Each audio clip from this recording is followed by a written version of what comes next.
म्हजें नांव सुनील दुरी, हांव ह्या तांबोशे गांवांत रावता।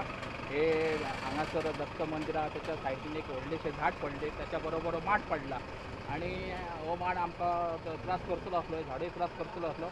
आमच्या मेंबर्स या सुनील दुरी यांनी फायर ब्रिगेड आपयली आणि ते झाड तोडून घेतला आणि ते माडय तोडला आणि आता हो रस्तो क्लीन करून दिला आणि आता कित्याक आमकां आता सायड मेळ्ळी, जावपाक येवपाक सायड मेळ्ळी, त्या बद्दल हांव फायर ब्रिगेडचे धन्यवाद मानता। त्यांच्या आमचे खरोखर उपकार केले, ताबडतोब फोन केला मेंबरान आणि ताबडतोब येयली ती आणि हे झाडाचे हे कातून घेतला, त्या बद्दल हांव धन्यवाद मानता।